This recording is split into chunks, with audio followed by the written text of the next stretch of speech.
face à Philippe de Villiers. 10h-11h sur Europe 1, Elliott Deval. Bonjour à tous, heureux de vous retrouver sur Europe 1 pour votre rendez-vous du samedi matin de 10h à 11h face à Philippe de Villiers. Philippe de Villiers, bonjour. Bonjour Elliott. Bonjour Geoffroy. Bonjour Philippe, bonjour Elliott. Habituellement, Philippe de Villiers et Geoffroy, c'est vrai qu'on ouvre cette émission sur Europe 1 avec un sourire. Parfois on parle de sport, on a plaisanté la semaine dernière sur la baignade dans la Seine d'Emmanuel Macron ou encore de Anne Hidalgo. Mais ce matin, on n'a pas vraiment envie de rire. Beaucoup, Philippe de Villiers, attendent votre réaction après cette nouvelle plus que surprenante. Philippe de Villiers, seriez-vous redevenu un homme politique engagé dans la vie politique active? J'en veux pour preuve le nouveau fichage qui sera effectué par l'Arcom. C'est l'agence France Presse qui en a fait une dépêche vendredi matin. Et voilà ce qui est inscrit. Le souverainiste, les mots ont un sens, le souverainiste Philippe de Villiers, qui coanime chaque semaine face à Philippe de Villiers sur CNews, émission rediffusée sur Europe 1, va être comptabilisé avec les divers droites dès les prochains jours. Philippe de Villiers, que se passe-t-il ? Alors il faut bien expliquer à nos auditeurs ce qui se passe exactement. En septembre dernier, lorsqu'il a été question que je fasse une émission avec vous, l'Arcom m'a écrit une lettre en me posant deux questions. Première question, est-ce que vous êtes affilié à un parti politique ? Réponse, non. Deuxième question, est-ce que vous avez un mandat ? Réponse, non.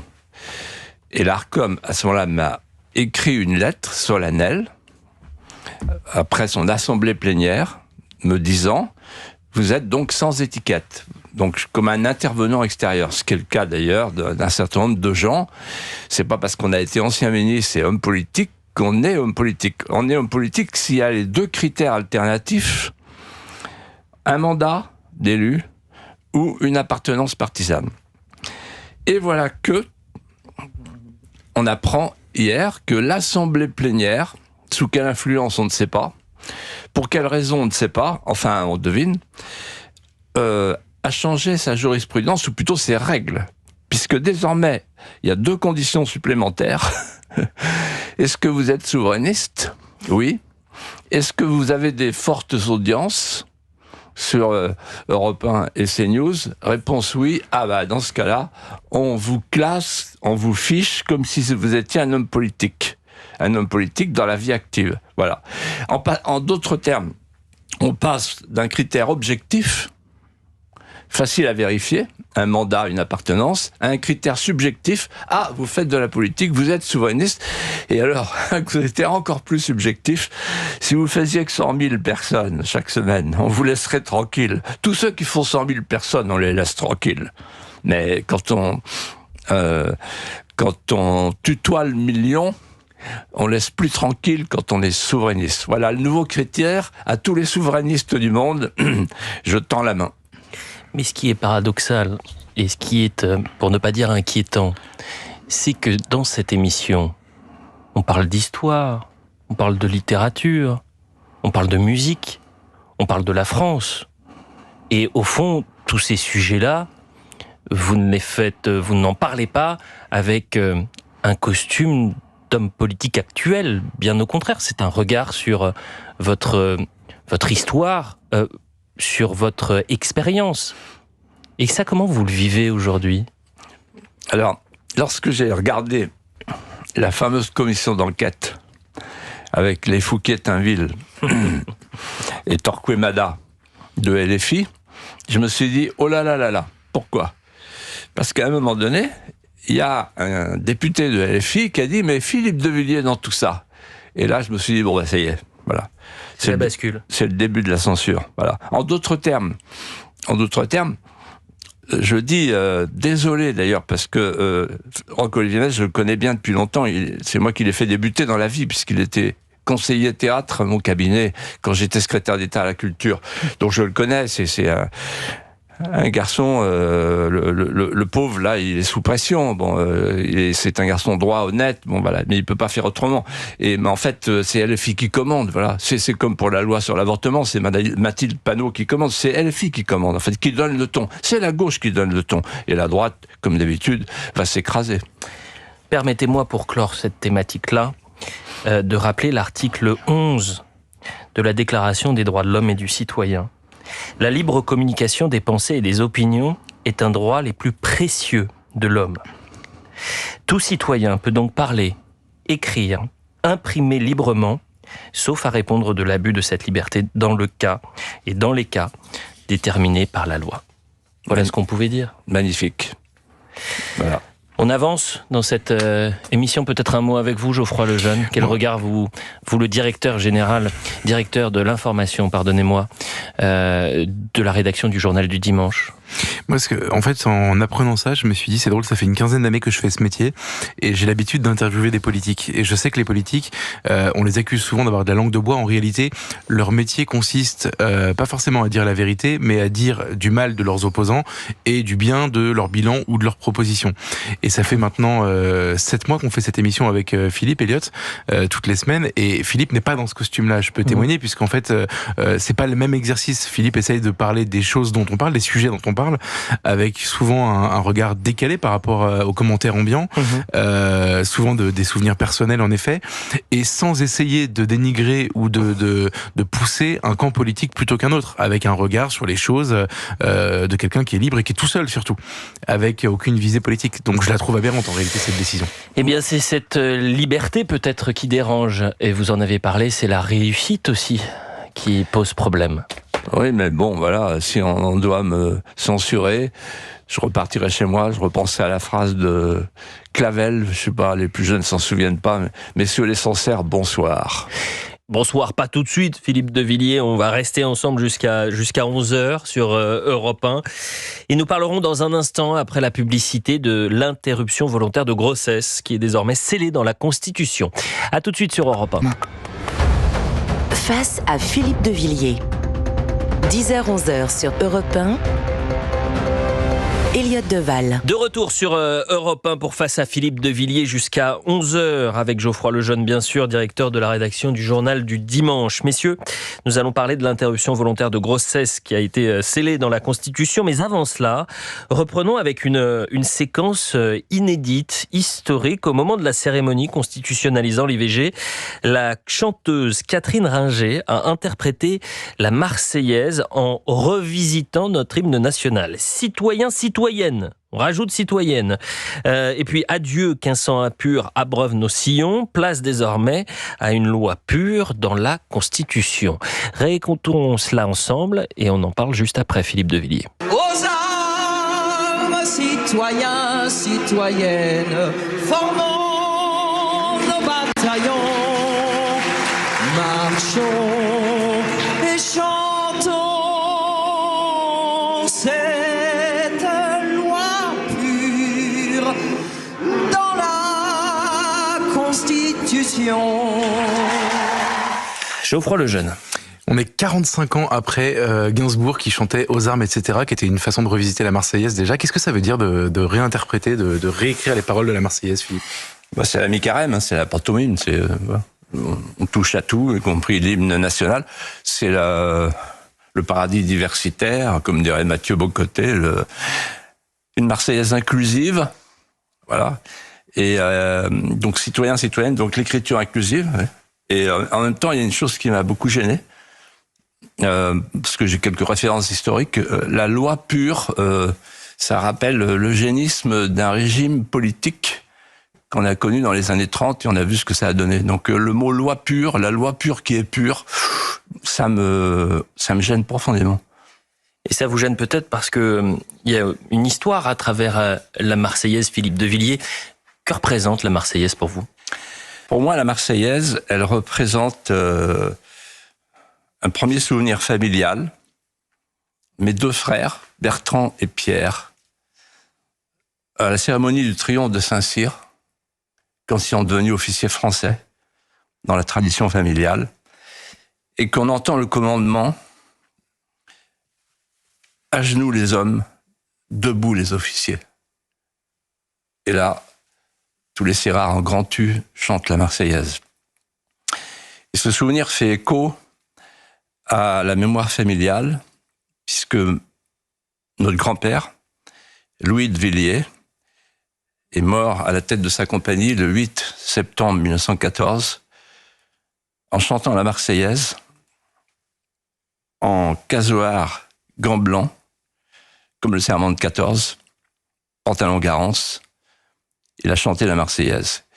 Et quand on a retrouvé son corps, victime d'un obus, il a été rapatrié en Normandie, berceau de la famille, en 1923.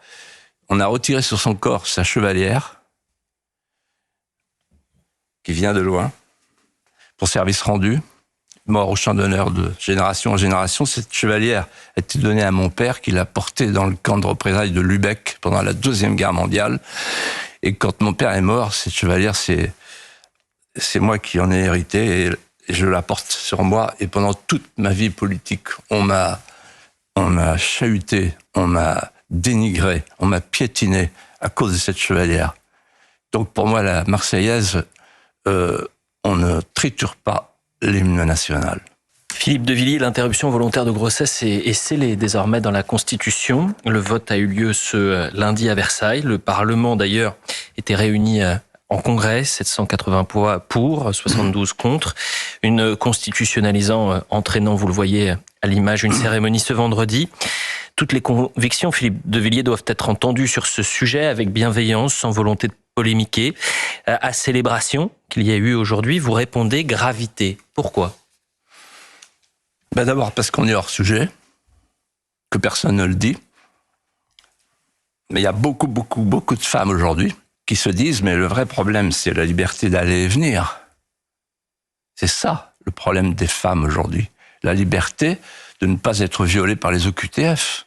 Et puis, quand j'entends les cariatides du nouvel érectéion du néo-féminisme, qui voudrait l'abolition des sexes, on en est là aujourd'hui, je me dis que, finalement, toutes ces femmes ont bien de la chance parce que c'est la culture judéo-chrétienne qui a créé le féminisme, qui l'a porté sur les fonds baptismaux. Qui a interdit le féminicide ? Le premier, il s'appelle Jésus-Christ, avec la lapidation de la femme adultère. Il écarte la foule, il dit non, vous ne la condamnez pas. Qui a instauré pour la première fois, on appelle ça une révolution, la révolution paulinienne, dans l'Épître aux Galates, qui a instauré l'égalité foncière de l'homme et de la femme ? Il n'y a plus ni juif, ni grec, ni femme, ni homme, ni esclave, ni homme libre. C'est une révolution qu'on n'a jamais remise en cause. C'est la chrétienté, c'est le christianisme. Et qui est le pays inventeur de la courtoisie ? La France chrétienne, la France de la chevalerie. C'est pas moi qui le dis, c'est Charles Seignobos, un historien républicain s'il en est.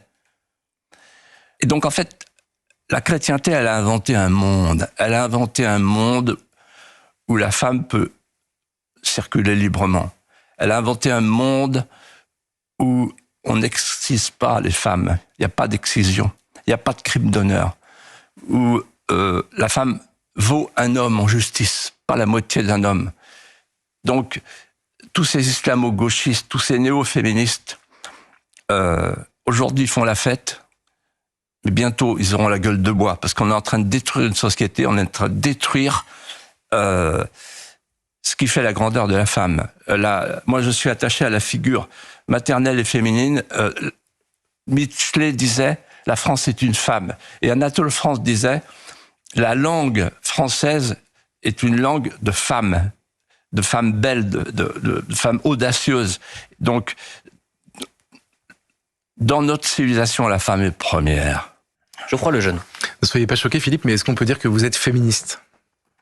Alors, je suis féministe parce que je crois que la femme est capable toute seule de montrer sa supériorité à l'homme. Et l'idée des quotas, c'est l'idée qu'il faut lui mettre des béquilles.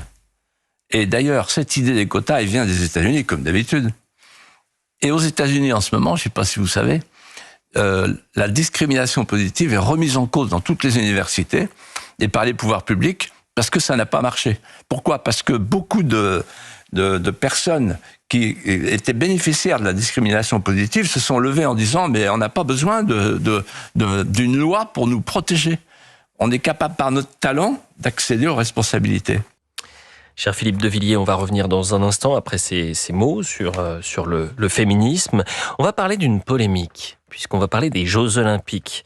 Dans 6 mois, Paris sera la capitale du monde, mais déjà, l'affiche de ces Jeux Olympiques fait polémique. On en parle dans un instant sur Europe 1 pour Face à Philippe de Villiers. À tout de suite.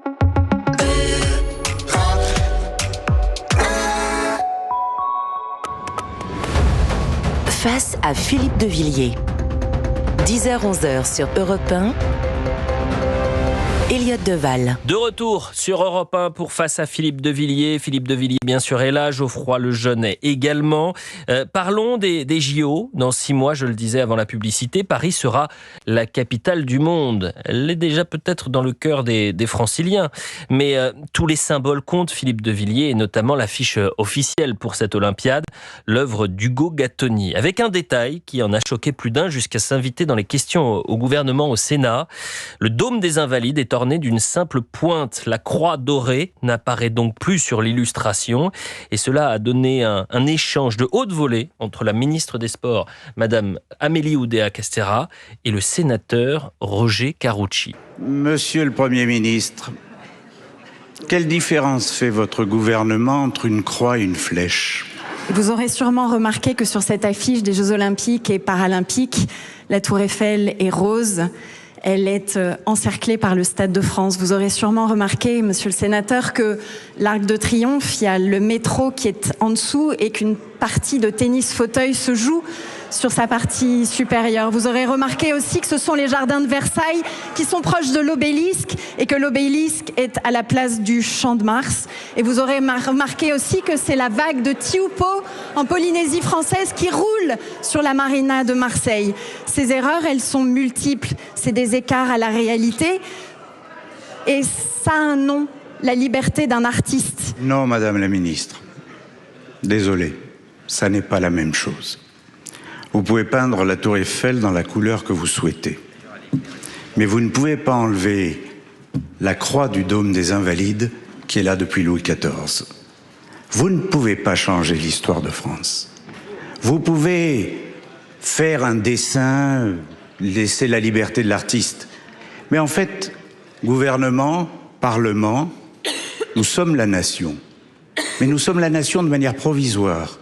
Nous avons des prédécesseurs, nous aurons des successeurs. Cette nation, elle est fière d'organiser les Jeux Olympiques. Mais elle ne veut pas être effacée. Les nations ne sont pas éternelles, pas plus que les États et les empires. Faites la nation, toute la nation, la République, toute la République, la France, toute la France, mais n'effacez pas nos symboles. Philippe de Villiers, cachons cette croix que je ne saurais voir.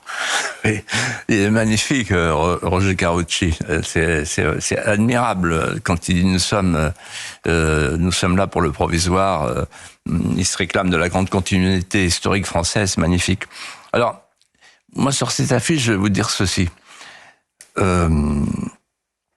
D'abord, la France qui est représentée n'est plus celle des patries charnelles et spirituelles qui exhibent ses chefs-d'œuvre. C'est un espace de jeu d'entertainment à l'américaine. Et je vais vous faire une confidence. Je connais bien les parcs d'attractions américains, puisque le Puy du Fou vient d'avoir une distinction. On en parlera peut-être. Peut-être, oui. À Las Vegas, bon. Je connais tout ça par cœur. Et ce que j'ai découvert, j'ai retrouvé dans les archives le dépliant guide du parc Epcot. Qu'est-ce donc ? Epcot, c'est un parc de Disneyland qui est un condensé, une miniature du monde entier, avec des monuments, etc. Et c'est exactement la copie des Jeux, de l'affiche des Jeux. C'est Gaston Chessac revu par Philippe Muret et Houellebecq. C'est puéril, c'est infantile. Vous savez, Malheur, l'Ecclésiaste, Malheur, au royaume dont le prince est un enfant, mais il joue au Lego, il joue à la guerre, mais il faut revenir dans le réel. Et alors là, en plus, moi qui connais bien les Invalides, l'affiche mutile un monument religieux, elle le mutile. Comme d'ailleurs pendant la Révolution française, la croix avait été cassée avec les lanternons au nom de l'être suprême. Et ça veut dire que là encore, c'est la France diversitaire, là encore, c'est la France inclusive. Et ça me fait penser au vers de Baudelaire, et l'imagination qui dresse son orgie ne laisse qu'un esquif aux clartés du matin. Pauvre France. Geoffroy Lejeune. Moi, j'ai une question que je me suis posée cette semaine et que je voulais vous poser ce soir. C'est pas la première fois en réalité qu'un édifice religieux est mutilé, comme vous dites, et qu'on lui enlève son sens. Pourquoi cette fois-ci, ça fait particulièrement réagir? C'est pas une polémique qui sort de nulle part. Parce que les Français se sentent dépossédés de tout ce qui les constitue.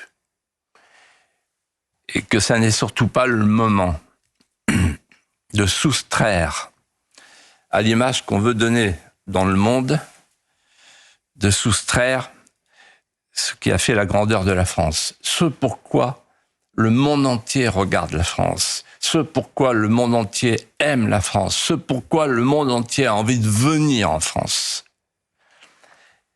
Et pour vous répondre, je vais ajouter ceci. Je connais bien Rio parce que j'ai fait un film sur Philippe Gentot, sur le Boc Challenge. À l'époque, je suis allé à Rio et je suis monté au Christ du Corcovado. Je ne sais pas si vous connaissez le Christ du Corcovado. Mais c'était l'image des Jeux Olympiques de Rio. Donc eux, ils n'ont pas de scrupules. Et donc, à force d'avoir cette honte de nos racines, on cède au globalisme macronien. Et on revient à la phrase de 2017 que Emmanuel Macron n'a jamais pu effacer. Il n'y a pas de culture française. C'est terrible qu'il pense ça. C'est terrible. Quand je les vois tous les deux avec Brigitte, Emmanuel, je me dis, mais c'est pas eux que j'ai connus quand ils sont venus au Puy du Fou chercher ce qu'il appelle l'écho des tendresses françaises. Mais que sont-ils devenus? Que s'est-il passé? Où sont-ils? On dirait qu'ils aiment Globalia, mais qu'ils n'aiment plus la France. Que se passe-t-il? Parlons justement d'Emmanuel Macron à travers le conflit en Ukraine, Philippe de Villiers. Il nous reste quelques minutes, on y reviendra évidemment après la publicité. La semaine dernière, Emmanuel Macron surprenait ses alliés en expliquant que l'envoi des troupes occidentales n'était pas exclu à l'avenir. Eh bien, cette semaine, le chef de l'État, depuis Prague, persiste et signe en demandant de ne pas céder à la lâcheté face aux dangers qui frappent l'Europe. Écoutez le président de la République. Nous abordons à coup sûr un moment de notre Europe où il conviendra de ne pas être lâche. On ne veut jamais voir les drames qui viennent. On ne veut jamais voir ce qui se joue. Et je crois que nos deux pays ont conscience de ce qui est à l'œuvre en Europe. Du fait que la guerre est revenue sur notre sol, que des puissances devenues inarrêtables sont en train d'étendre la menace, chaque jour de nous attaquer nous-mêmes davantage. Et il nous faudra être à la hauteur de l'histoire. Geoffroy Lejeune a une question pour vous. Philippe, qu'avez-vous pensé de cette déclaration du président qu'on vient d'entendre et de ces mots devant les présidents des partis d'opposition qui, quand il dit « notre soutien à l'Ukraine n'a pas de limite ». Vraiment, je suis inquiet. Et je vais vous dire pourquoi. Il a dit, première phrase, « la guerre est revenue sur notre sol ». Non, c'est pas vrai. Donc c'est là que je parle de jeux vidéo, c'est pas vrai. On ne peut pas remplacer la géographie par l'idéologie. La guerre, elle n'est pas sur notre sol. Il n'y a pas des chars russes sur notre sol. Et on n'est pas envahi pour l'instant. Donc la guerre, elle est en Ukraine. Et deuxièmement, il a dit, n'est-ce pas notre guerre? Non, ça n'est pas notre guerre. C'est pas la guerre de l'OTAN. L'Ukraine n'est pas dans l'OTAN. Et donc c'est une guerre entre deux peuples slaves, aux confins de l'Europe. C'est pas au cœur de l'Europe, contrairement à ce qu'a dit le Premier ministre. il ne connaît pas sa géographie. Donc on est dans l'idéologie. On risque de le payer très cher. Pourquoi ? Parce que comme je vous l'ai dit la semaine dernière, les Russes, ils sont au premier degré, eux. Pour eux, le verbe, c'est l'action. Donc ils écoutent Macron qui dit il n'y a pas de limite, vous avez raison. Les lignes rouges sont franchies. Mais qu'est-ce qu'il veut, la guerre nucléaire ? Ils ne se rendent pas compte, tous ces gens. J'entendais une députée tout à l'heure, oui, mais on a une puissance nucléaire. Mais attendez, il ne faut pas rire avec ça. Quand vous avez face à face deux puissances nucléaires, on n'est pas dans une cour d'école. On n'est pas au bistrot. Vous voyez ? À faire ça, là, tu vois. Le bras de fer. Et sinon, je reprends une bière. Non, mais on a affaire à des enfants. Quand je vois M. Séjourné, mais c'est un enfant. Ce sont des enfants.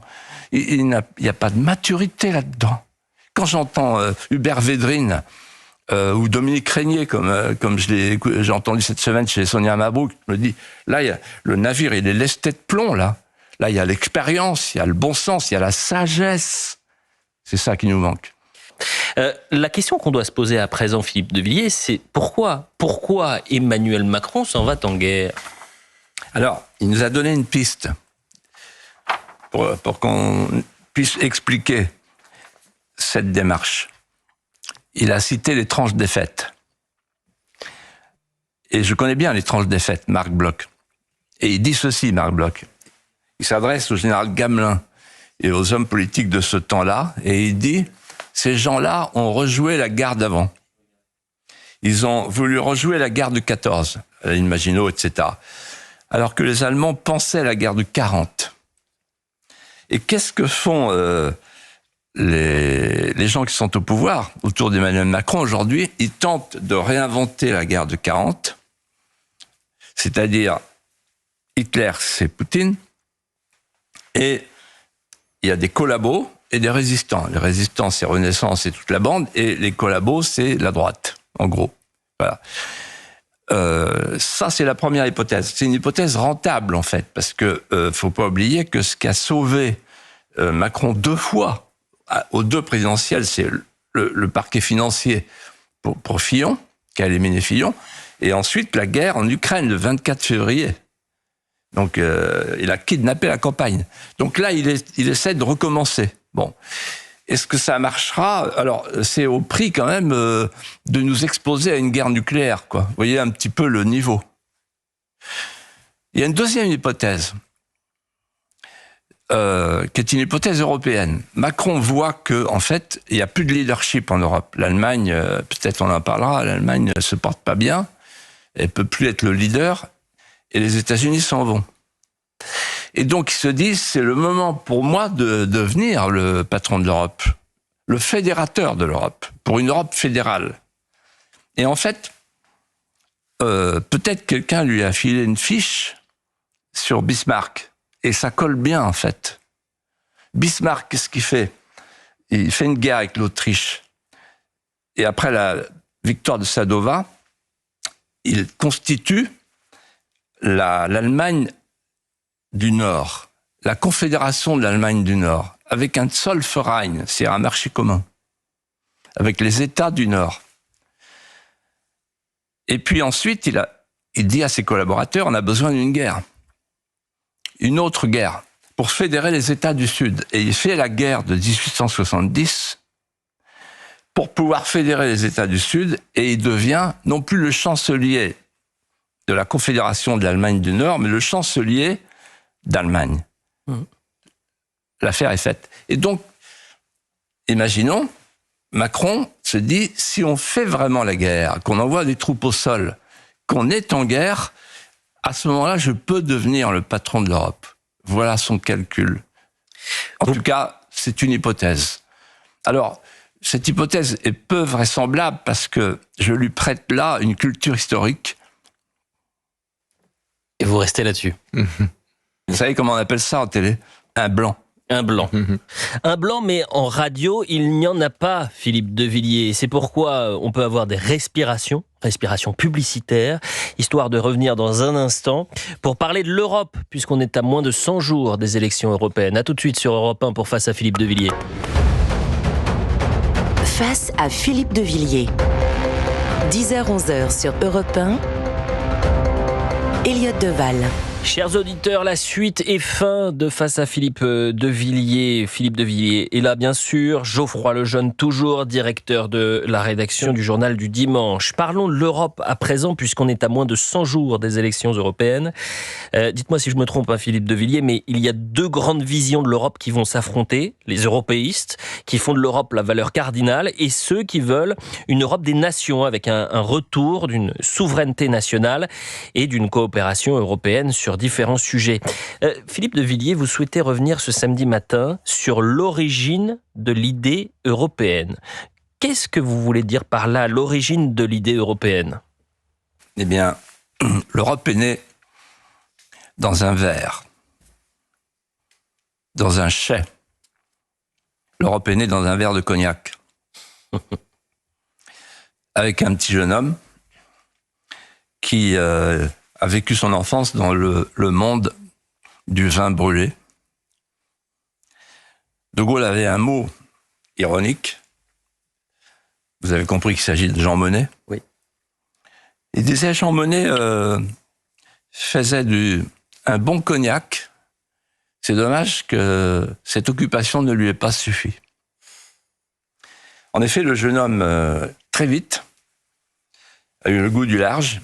Il a quitté la cave et il est parti en Angleterre.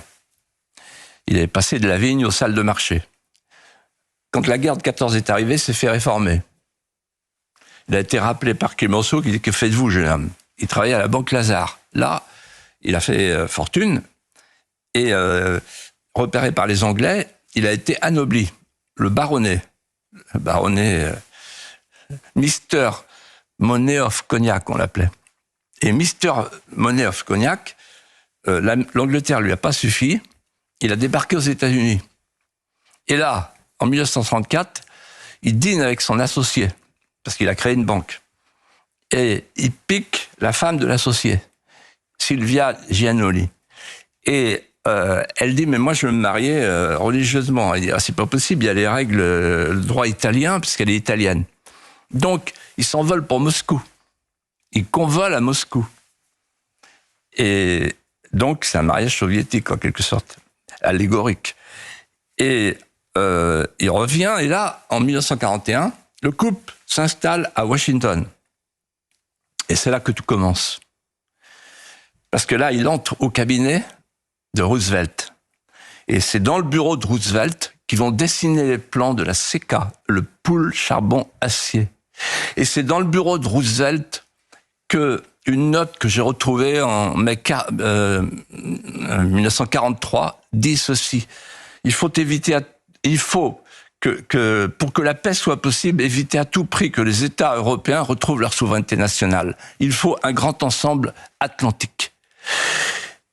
Et donc, c'est dans le bureau de Roosevelt qu'il est dépêché pour aller voir De Gaulle, et il revient, et avec Hopkins, le conseiller de Roosevelt, il dit ceci. Cet homme est dangereux, il est contre la reconstruction européenne, il faut le détruire. Dixit Jean Monnet. C'est dans le bureau de Roosevelt qu'en fait est émise cette idée. Il faut faire les États-Unis d'Europe qui seront le complément des États-Unis d'Amérique. Et on va copier sur l'Amérique, c'est-à-dire on va appeler ça la Commission, comme les agences fédérales américaines. On va appeler le discours de l'Union, Madame von der Leyen, comme aux États-Unis. On va faire ce que font les Américains avec même les mêmes mots. Et si vous voulez comprendre comment est née l'idée européenne, écoutez bien ce que je vais vous dire maintenant. C'est la dernière phrase des mémoires de Jean Monnet. Ai-je assez fait comprendre que la communauté que nous créons n'a pas sa fin en elle-même? Les nations souveraines du passé ne peuvent devenir et rester le cadre des problèmes du présent. Et la communauté elle-même que nous créons n'est qu'une étape vers les formes d'organisation du monde de demain, n'est qu'une étape vers les formes d'organisation du monde du demain. Qu'est-ce que ça veut dire? Ça veut dire faire un grand marché planétaire de masse, abolir la politique passé par l'économie. L'idée européenne est née. C'était une idée américaine. Jean Monnet n'en a pas été l'inspirateur, il en a été l'agent. Le 6 mars 1962, il vous reste beaucoup moins de temps que vous ne deviez en avoir. C'est-à-dire que vous avez, je vous le dis, 1 minute 40. Philippe de Villiers, Jacques Brel, enregistré Le Plat Pays, avec le vent du Nord qui vient s'écarteler, avec le vent du Nord, écoutez le craquer, Le Plat Pays, et le mien, la mer du Nord. Philippe de Villiers, que représente Jacques Brel pour vous? Il a scandé ma vie, il m'a accompagné partout, il m'a, prêté ses chansons, et que j'appliquais à chaque situation. Il m'a fait visiter Vesoul, Vierzon, t'as voulu voir Vesoul, etc. Il m'a... quand l'été arrivait, il m'a appris à guetter les moiteurs quand la plaine est fumante et tremble sous juillet, etc. Et quand j'allais visiter les vieux, je cherchais la pendule d'argent qui ronronne au salon, qui dit oui, qui dit non, et puis qui nous attend. Et puis un jour, quand je suis devenu sous-préfet de Vendôme, je me suis dit, je vais faire la place à Jacques Brel. J'étais là sous le lustre Empire et je me suis élancé. À la sous-préfecture, on fête la sous-préfète. Sur le lustre à facettes, il pleut des orangeades et des champagnes tièdes et des propos maussades de femelles mégères de fonctionnariser. Je suis un soir d'été, ambiance. Et un jour, j'arrive à Beyrouth, sur une route éventrée. Il y a les maronites qui m'attendent. Il y a des affiches partout. Et sur les affiches, ils crient leur espoir de renaître, les Libanais. Il est écrit ceci: il est, paraît-il, des terres brûlées, donnant plus de blé qu'un meilleur avril. Jacques Brel, ne me quitte pas. Mission Philippe de Villiers a réveillé Jacques Brel. Bravo. Vous avez d'autres artistes qui vous ont marqué comme ça? On pourrait parler de qui la semaine prochaine ou dans les semaines à venir? Ça, je vous réserve la surprise. Non, je sais, la chanson française, il est imbattable. On a chanté un jour Charles Aznavour ensemble. Ouais. Et en fait, ce que j'ai pas dit là tout à l'heure, c'est le plus beau vers de Jacques Brel, qui va offrir des perles de pluie venues de pays qui n'existent dans aucun pays. Voilà. Jacques Brel, c'est la rencontre des grands chanteurs français du début du XXe siècle et de Rudebeuf et Villon. C'est tout ça ensemble. Vous voyez. Et donc, c'est pas de la variété, en fait, c'est beaucoup plus que ça. Je crois que Philippe préfère Jacques Brel traîner Brassens à Aya Nakamura. Ah, c'est pas prévu pour l'instant pour les Jeux Olympiques. Merci à tous les deux. Ah attendez. Ah, que voulez-vous dire? Attendez. Ah non, vous n'allez pas chanter à Yana Nakamura. Non, on vient de parler de Jacques Brel. Non, mais là, vous m'avez provoqué. Pas. En fait, vous m'avez dit de qui? Alors, vous m'avez provoqué. Oh, ouais, eh bien, je vais chanter Oh, Dja. Oh, il n'y a pas moyen, Dja. Je suis pas t'as qu'à Dja. Je suis pas ta daronne, Dja. Oh, Dja.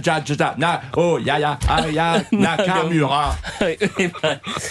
Écoutez, vous allez chercher. Non, je ne vous cherche jamais. Moi, j'ai des références. Écoutez, vous avez des belles références. Ouais. On se retrouve samedi prochain, à la même heure, sur Europe 1, en partenariat avec CNews. Mais dans un instant, c'est Laurent Mariotte pour la table des bons vivants. Laurent, quel est le menu ce samedi ? Bonjour Elliot, aujourd'hui on fait le tour de France de nos recettes paysannes et je peux vous dire qu'elles sont nombreuses. Et puis le chef Jean Sulpice nous rejoint avec un plat du jour tout droit venu de sa montagne. À tout de suite.